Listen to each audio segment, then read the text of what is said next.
Major general coaches, thank you so much, आप आए हमारे प्रोग्राम पे। बहुत बड़ा इशू है बांग्लादेश का, और हम जानते हैं कि हाल फिलहाल में काफ़ी सारे हिंदुओं की जानें गई हैं बांग्लादेश में, और ये एक बहुत बड़ा इशू बना भारत में। लेकिन अभी पीएम मोदी ने फ़ोन भी किया और विश भी किया तारिक रहमान को। अब आप कैसे देखते हैं, कुछ बदलाव आप देखते हैं, या आपको लगता है कि बीएनपी, बांग्लादेश नेशनलिस्ट पार्टी, ये चाइना की ओर ही रुख करेंगे या भारत की ओर रुख कर सकते हैं? और उनकी डिमांड्स के बारे में बात करेंगे। शेख हसीना को लेके एक बड़ा इंपॉर्टेंट मैसेज उन्होंने दिया है भारत को। जी धन्यवाद। बांग्लादेश का जो इलेक्शन है, एक्सपेक्टेड लाइंस में रिजल्ट था, बिकॉज जितने भी प्री पोल जो आपके जो हुए थे, आपका जी एनालिसिस, वो बीएनपी को एक मेजॉरिटी दे रहे थे। और जब आप हिस्टोरिकली देखें, बांग्लादेश में दो ही पार्टीज रही हैं, जी एक अवामी लीग है और एक बीएनपी है। अब अवामी लीग का जो आप वोटर परसेंटेज देखें तो तकरीबन 31 से 33% वोट्स आपके अवामी लीग को जाते थे। और अभी आपने देख लिया कि अब पार्टी इस इलेक्शन में नहीं है। तो सबसे पहले तो मैं ये मानता हूं कि कोई भी इलेक्शन अगर आप पूरी पॉलिटिकल ट्रांसपेरेंसी से नहीं करेंगे तो उसका रिजल्ट शायद ये इसी प्रकार का होगा।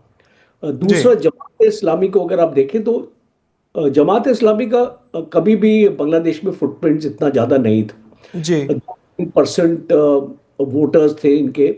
और अब हम देख रहे हैं, क्योंकि अवामी लीग के वोटर्स आपके डिवाइड हो गए हैं, और आपने नेशनल सिटीजन्स पार्टी को भी देखा, वो भी आपका अवामी लीग इसको जमात इस्लामी के साथ मिल गई थी। जी और ज़्यादातर जेनजी जो आपके वोटर्स हैं, आज बांग्लादेश में 127 मिलियन वोटर्स हैं और तकरीबन 180 मिलियन पॉपुलेशन है।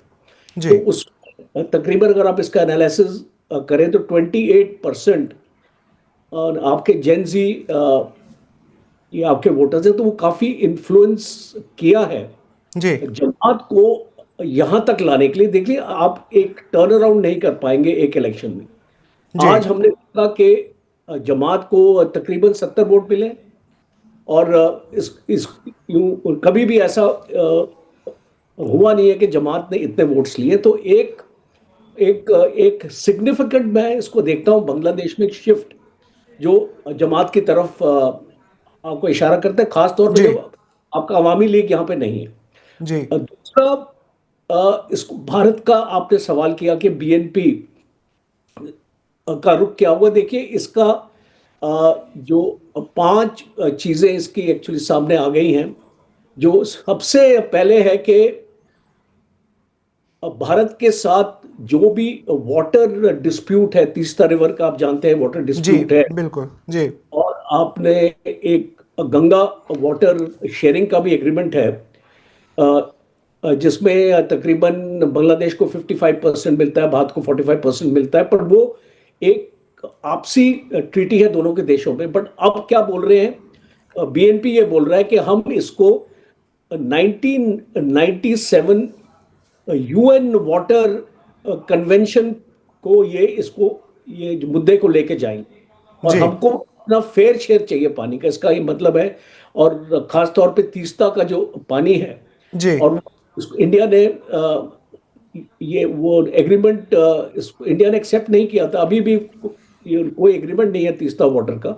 जी तो जो पहली चीज है कि, और दूसरा, जैसे आपने शेख हसीना का बताया कि एक्स्ट्रेडिशन की मांग कर रहे हैं, तो ये जी कुछ कांटे होंगे रिलेशनशिप में। और आप को नहीं एक्सपेक्ट करना चाहिए कि जैसे शेख हसीना के टाइम पे बांग्लादेश और भारत के रिलेशंस हैं या जी थे, सेम आपको दोबारा देखने को नहीं मिलेगा। उतने तो उतने घने संबंध अब दोबारा बनाना नहीं। बिल्कुल मुश्किल लगता है कुछ साहब, जैसा कि आप कह रहे हैं। हाँ, और एक चीज और इम्पोर्टेंट, मैं एक ऑब्जर्वेशन आपको लेना चाहता हूं कि जब बीएनपी पहले पावर में था, जी बिकॉज पार्टी की आइडियोलॉजी नहीं बदली है। जी और जब ये पहले इस पावर में था, ये टोटली चाइना सेंट्रिक था। जी और इसमें चाइना को काफी इंफ्रास्ट्रक्चर प्रोजेक्ट्स दिए हैं। तो मैं अभी ऐसे इसको देखता हूं कि भारत के साथ जो भी इकोनॉमिक रिलेशंस हैं, और मुझे लगता है कि बांग्लादेश उसको मेंटेन करेगा, या ऑलरेडी जी जो चल रहा है एक दूसरे के देश के बीच में, आपका पावर का है, आपका जी इलेक्ट्रिसिटी का है, आपका एनर्जी का है, पेट्रोलियम का जी है, आपका पानी का है, और आपके यान का है, इस तरीके के आपके मेजर मेजर एरियाज हैं।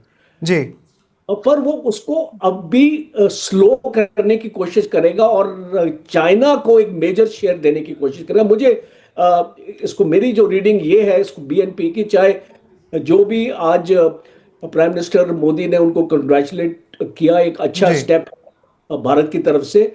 और भारत के बहुत सिक्योरिटी कंसर्न्स हैं, स्पेशली टेररिज्म के को लेके, और जिस तरीके की खबरें आ रही थी कि जैश ए मोहम्मद और लश्कर तौबा के जो यहाँ पे कैंप्स वगैरह आने वाले हैं, और जी जी जी हाल मुनिरत आपका एयरबेस जहाँ पे पाकिस्तान और चाइना काम कर रहे हैं, और इसको यूएस की भी काफी इन्वॉल्वमेंट है। रोहिंग्यास का एक, अगर आप उस तरफ जाएं, जी आप इसको कॉक्स बाजार की तरफ, तो जो इसका रोहिंग्या का भी इसको म्यांमार के साथ इनकी एक्चुअली प्रॉब्लम चल रही है। अरकान आर्मी जो है, जो जी खास तौर पे अरकान आर्मी का जो पुश है, रोहिंग्या को यहाँ पुश कर रहे हैं, तो अब बांग्लादेश वो एक्सेप्ट नहीं करना चाहता, वो अपने रोहिंग्या को वापस भेजना चाहता। जी तो ये सारे जो एक सिक्योरिटी एक्चुअल कंसर्न्स मैं देखता हूं आने वाले वक्त में, भारत और बांग्लादेश के बीच में प्रॉब्लम्स क्रिएट कर सकते हैं। तो अभी हमको आई थिंक एक स्टेप वाइज हमको चलना पड़ेगा, जी and should not be very euphoric. जी वो अंग्रेजी का वर्ड है ना, बिल्कुल यूफोरिया। बिल्कुल बिल्कुल हम बहुत जल्दी यूफोरिक हो जाते हैं कुछ भी होता है तो। और बांग्लादेश एक ऐसी जगह थी, ये एक ऐसा देश है जिससे हमारा बहुत पुराना रिश्ता रहा, हमने उनके लिए लड़ाई भी लड़ी, लेकिन अब माहौल ऐसा हो गया है कि हम वहाँ पे हिंदुओं के जान की परवाह कर रहे हैं और उसके बारे में काफ़ी डिबेट, काफ़ी कुछ हमने बातें की। अब इलेक्शंस हो चुके हैं, रिजल्ट आ चुका है, जो भारत के लिए एक बहुत बड़ा खतरा था कि वहाँ की जमाते इस्लामी अगर पावर में आ जाती तो शायद और भी काफ़ी डिबेटेबल हो जाता ये पूरा मुद्दा। हमारे साथ अरविंद सिंह तेजावत साहब भी जुड़ चुके हैं। Arvind ji, thank you so much, आप शो पे आए। और हम सबसे पहला सवाल आपसे यही पूछना चाहेंगे कि कितना मुश्किल रहा होगा मोदी जी के लिए वो मैसेज करना, क्योंकि भारत में तो हम ये हमेशा से बातें करते आ रहे हैं, यहाँ की मीडिया बातें कर रही है, हिंदुओं को वहाँ पर मारा जा रहा है। तो सबसे पहला यही जवाब हम चाहेंगे, एक शॉर्ट में आप हमें बताएं कि कितना मुश्किल रहा होगा मोदी जी के लिए, और जब वो ट्वीट कर रहे होंगे या फोन पे उनकी जब बात हुई होगी तो क्या बातें हुई होंगी, हिंदुओं के बारे में भी कुछ बातें हुई होंगी उनकी सेफ्टी को लेकर के। देखिए, इस समय हिंदुओं के बारे में तो बिल्कुल भी बात नहीं हुई होगी। इसका कारण ये कि अगर हिंदुओं के बारे में बात होती तो नई गवर्नमेंट को ये मैसेज जाता जी कि दरअसल भारत बांग्लादेश के आंतरिक मामले में हस्तक्षेप कर रहा है।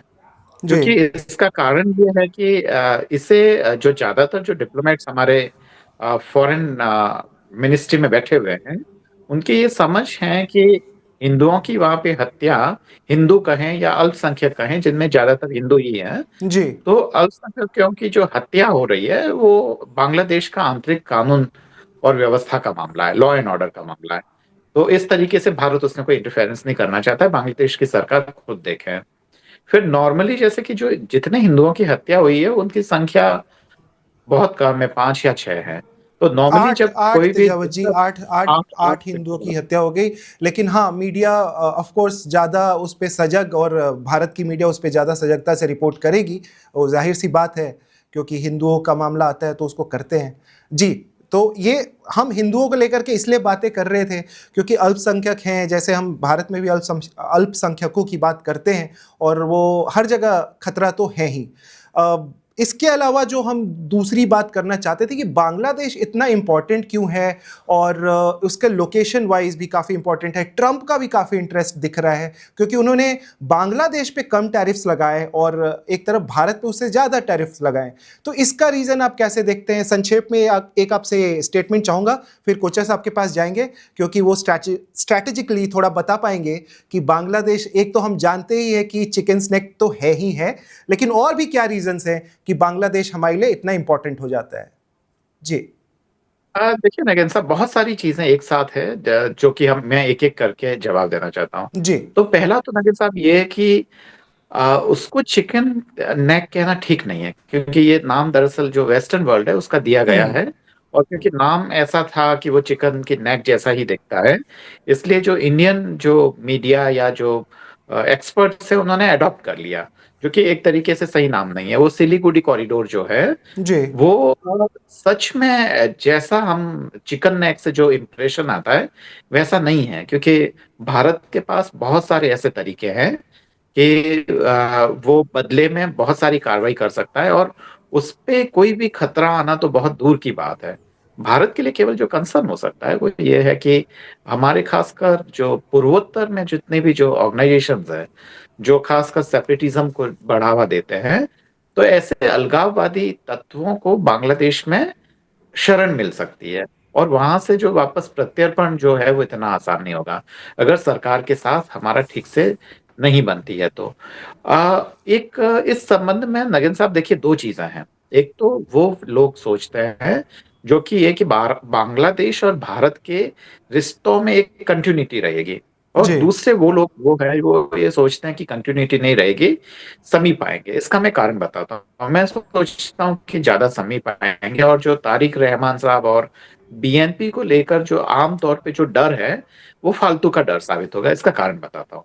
क्योंकि इससे पहले जो नोबेल लॉरिएट जो यूनुस साहब जो थे वहां पे जी सत्ता में, जी उनकी मजबूरी समझे कि सत्ता में बने रहने के लिए उनके पीछे ताकत की जरूरत थी, और वो जो ताकत आ रही थी वो एक्सट्रीमिस्ट लोग थे उनसे आ रही थी।